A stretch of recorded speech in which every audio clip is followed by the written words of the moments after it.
I have a story for you. It's called The Dangerous Red Bicycle. Do you have a bike? Got bikes? Got bikes? Oh, everybody's got a bike. Okay, good. All right. Bikes were very important when I was growing up, when I was your age. I went to a place called Columbia City, Indiana. My grandfather gave me a an absolutely beautiful red bicycle. It was gorgeous.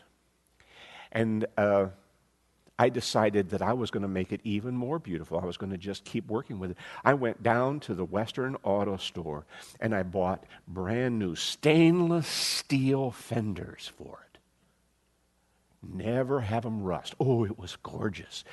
Beautiful silver fenders for it. I bought a light kit where the generator would ride on the tire and it would turn on the headlight and it would work on the tail lights. So I had lights on. Every time I pedaled it, the generator would make their lights glow. Had a little horn I could push on the side and it went little horn on the side. I went out and I bought a carrier for the front so that it rested down on the front axle. But it had a flip doohickey on there so that if you had a bag or a box, you could flip up the top of it and set your box in there. It would close down on it and hold it on top so I could ride with whatever I was carrying, my books for school or whatever. I went out and bought baskets, saddlebag baskets that wrapped over top of the back wheel and fastened down on the axle. They were really, really strong. I could carry anything. It was the version of a teenage boy's Tundra pickup truck, brand new. I mean, I was in great shape. And I drove that thing all over town. It was a beautiful red bicycle. Everybody knew I was coming because they saw that beautiful, beautiful bicycle coming. Okay. Well, as I got older, I decided I wanted one of these really thin tire English racers bicycles. So I gave my red bicycle to my brother. His name is Doug. And Doug rode my red bicycle, and he used it. Boy, I mean to tell you, we had fun. He had a paper route, and especially on Sunday, we would stick those baskets and that flip carrier on the front, and he had a whole ton of newspapers that he would go around and deliver all over town. And we used that bicycle a lot. But one day, the beautiful red bicycle became a dangerous red bicycle because something happened in the back wheel. And you know, you used to be able to just push the pedals back a little bit and it would put the brakes on and you'd slow down, okay? Well, something broke in that wheel. And instead of slowing down, as soon as you pushed back on the pedals a little bit, it would lock up and completely connect the rear wheel to the pedals. And instead of slowing down, you just suddenly had the pedals going crazy underneath your feet. Okay? And somebody said, I think it was me, Doug, you ought to have that bicycle fixed. He said, no, I don't want to spend any money on it. I don't want to do that. It's just a bicycle. And so he kept riding it. He kind of played with it. You know, I mean, when he would put this wheel, he'd push back on the pedals, he'd just stand on the pedal and the back wheel would slide because it was all locked up. All right?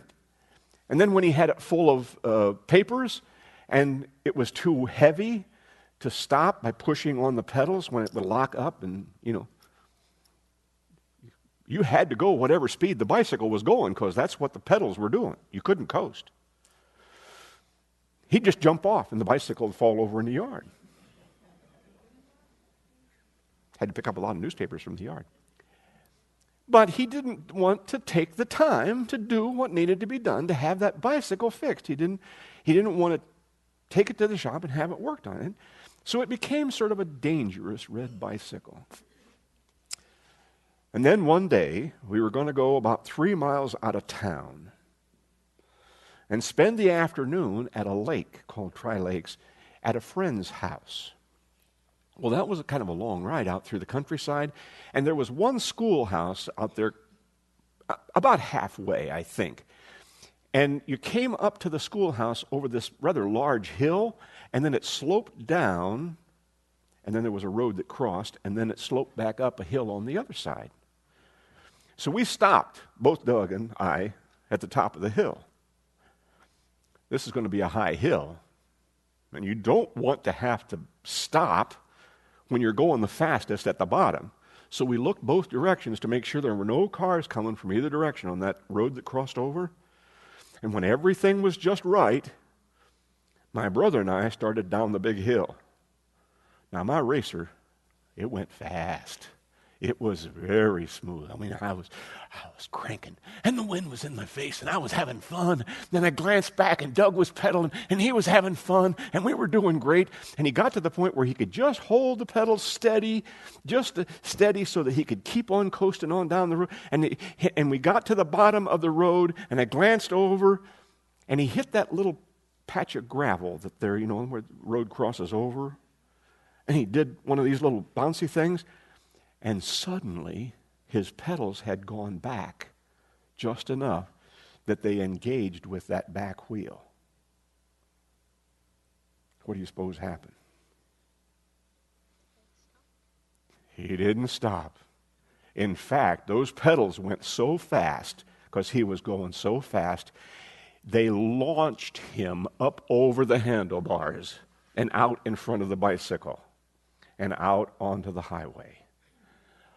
Oh, I looked and I thought, we are all going to die. We're all going to die. And he rolled, as he slid down the asphalt, he rolled all the way around. It was like a hot dog on a spit. It just kept rolling and rolling and rolling.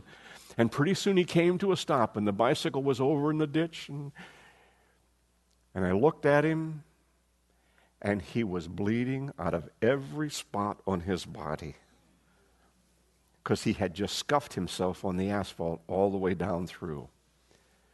No broken bones, no concussion or anything, just all scuffed up. Just give me a second, Miles, all right? And I said, what are we going to do?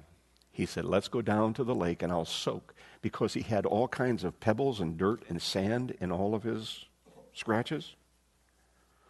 And we soaked the whole afternoon trying to dig the dirt out of his cuts and scrapes. It took him weeks to heal up from all the road burns that he had gotten. Now, I'm going to tell you that story, not because I want you to ride carefully. Well, I certainly want that too. But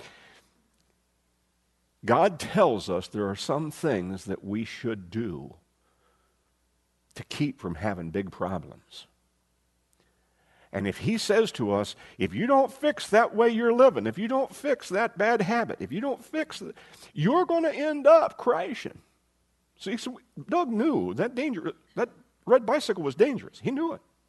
He was trying to make it so it wouldn't be so bad, and he was trying to cope with it, but he knew he should have had something fixed. We all did.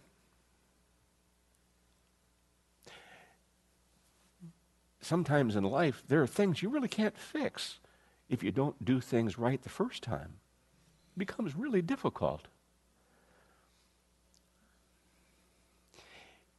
We can have life as Jesus said we could have it, with all of its abundance, all of its joy, all of the love, only if we take care of things as he shows it to us. If we do what he says to do, if we live the way he wants us to. And if we put it off and we just keep postponing and we don't want to pay the price and we don't want to do it and we just keep waiting, pretty soon the Bible tells us we're going to crash. And nobody wants that. I hurt from my brother Doug for weeks. He had big old scabs on his elbows and shoulders. And great big old scabs, had to put ointment on it to keep it from getting infected. He couldn't hardly even bend over because he hurt in so many different places. Do I want that for you? Do I want that for any of you? No. So when God says, don't do that anymore, listen to him. When God tells us in his word, do this and you can have joy, do it. make the commitment to do it and be a part of what he wants us to be. You see, God said, I love you so much. I'm going to show you how to do it well. And all we have to do is obey. We're following. Okay? Father in heaven, we come to you saying we don't want to crash. We don't want that to happen to any single person in the sound of my voice at any point. We want you to have your will worked out in us and have the beauty of life and not the sorrow.